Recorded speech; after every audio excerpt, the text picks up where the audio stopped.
Hello, hello, hello. Good morning guys. Guys na ngayon na ginataang manok.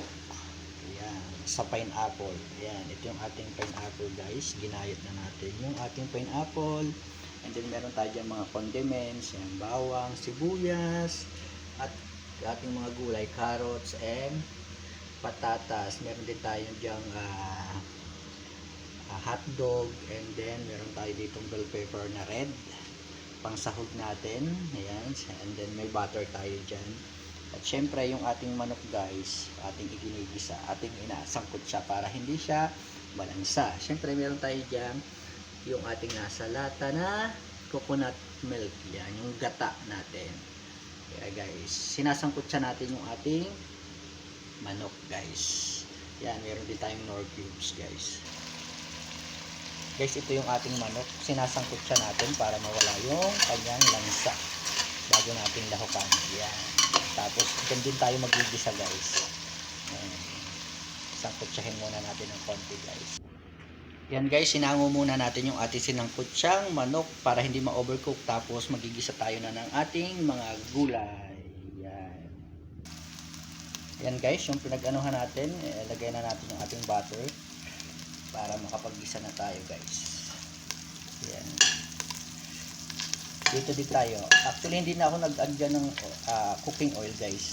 Ito ay oil na ng manok. Kaya tapos nag-add na lang ako guys ng butter. Ayan. Yan na yung ating butter guys. Pwede na tayo dyan maglagay guys ng bawang. Ayan. Lagyan na natin yung ating bawang guys. Ayan, para mabango siya. Medyo sangkot siya na naman yung ating manok guys, kaya ano yan guys, mabilis nang maluto. Yung gulay na lang, yung mga dilahok na lang na gulay yung ating igigisa. Ayan.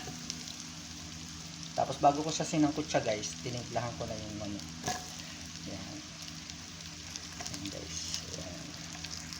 Nahanlang natin yan guys ng seasoning. Siyempre, lagyan natin ng paminta. Ayan guys, kaunting paminta guys. Ayan. Ayan guys. Lagyan din natin ng patis yan.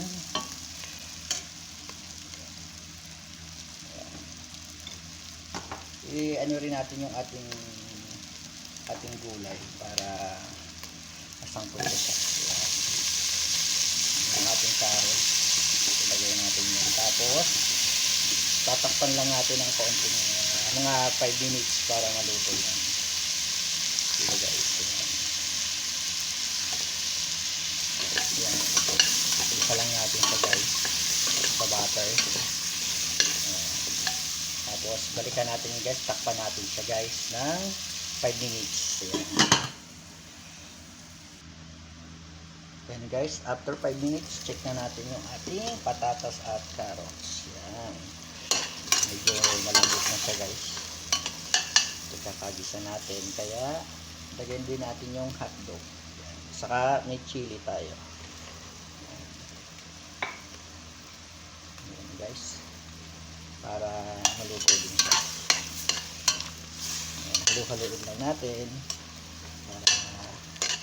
Yung kanyang lasa. Ayan, lagay na rin natin yung ating pineapple guys. Yan, yung ating pineapple para lumasa din siya.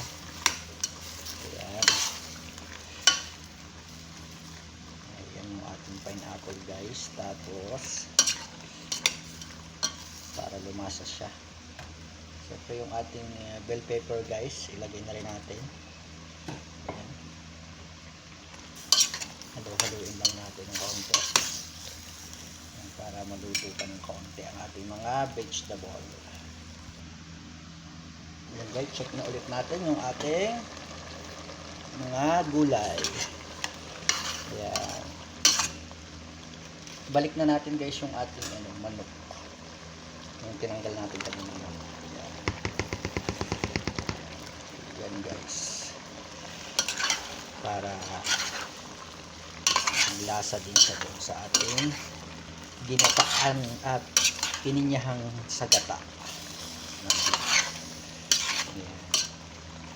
Tapos guys, syempre, lalagay na natin yung ating gata. Ayan. Yung ating gata. Pakukuluin na lang natin. Hindi na natin siya tatakpan guys. Para lumapot siya ng kusa. Ayan. Yan yung ating ginataang manok sa pineapple.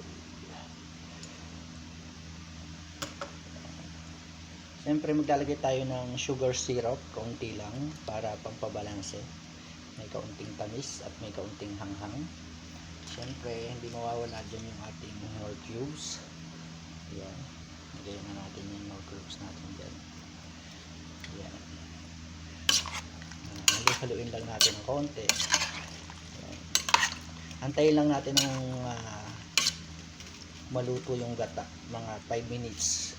Pakuluin lang natin yan guys. Balikan natin. Ayan guys, ang ating ginataang manok sa pinya. Ayan. Luto na siya guys. Nakakulo na siya. Kumukulo na yung gata niya. Ayan. Yung gata natin na nasa lata. Hindi ako nag-add ng tubig. Ito sana yung pinaka yung gata niya.